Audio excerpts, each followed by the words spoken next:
নির্বাচন কমিশন চাইছে যে 11টি বৈধ নথি তা আপনার কাছে আছে তো?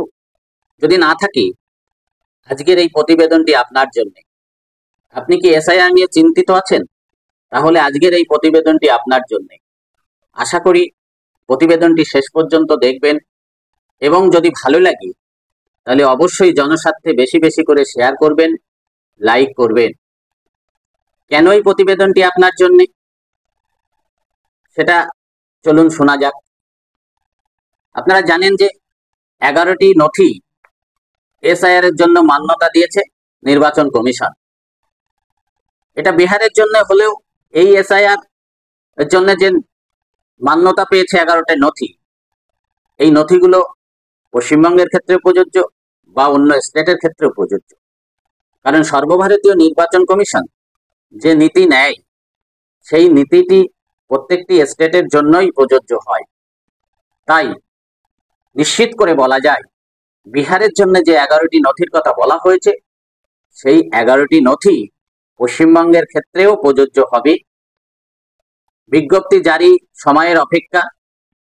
গতকাল এই এসআইআর নিয়ে, পশ্চিমবঙ্গে এসআইআর নিয়ে নির্বাচন কমিশন তার প্রেস বিজ্ঞপ্তিতে বলেছে।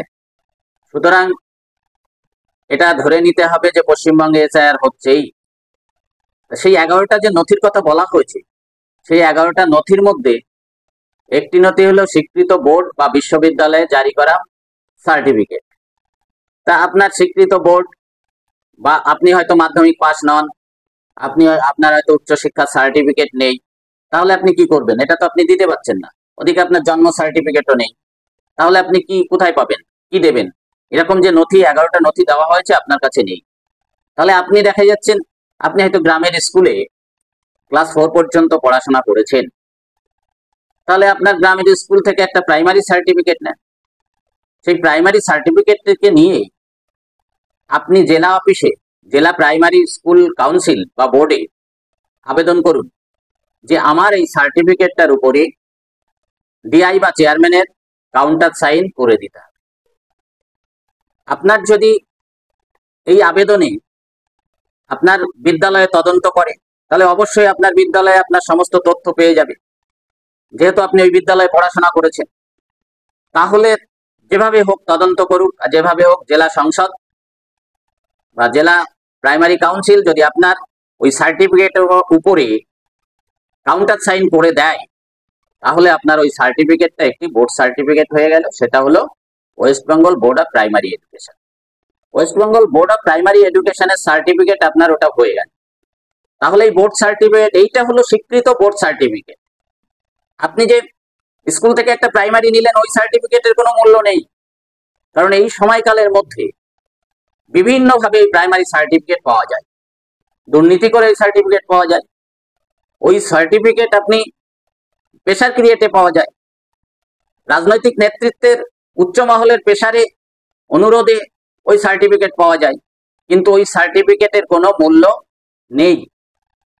একমাত্র পাসপোর্ট বা অন্যান্য ক্ষেত্রে ছাড়া একেবারে মূল্য নেই বলা ভুল। তবে এই ক্ষেত্রে এসআইআর এর ক্ষেত্রে কোনো মূল্য নেই। সেক্ষেত্রে আপনার জেলা বিদ্যালয় কাউন্সিল, প্রাইমারি বিদ্যালয় কাউন্সিলের সই লাগবে। হয়ে গেলে আপনার একটা ডকুমেন্টস হয়ে গেল। সেটা আপনার এসআইআর এ কাজ হলেও হতে পারে, আমি বলবো না যে এটা 100% কাজ হবে। তবে যেহেতু West Bengal board of primary এডুকেশনের সার্টিফিকেটটা হয়ে গেল, আপনি এটাকে কাজে লাগাতে পারবেন আশা করা যায়।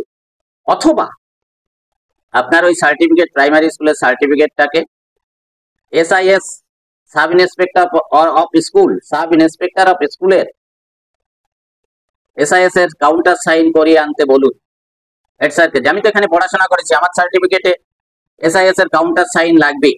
এসআইএস এর কাউন্টার সাইন হলে আপনি কি করতে পারবেন?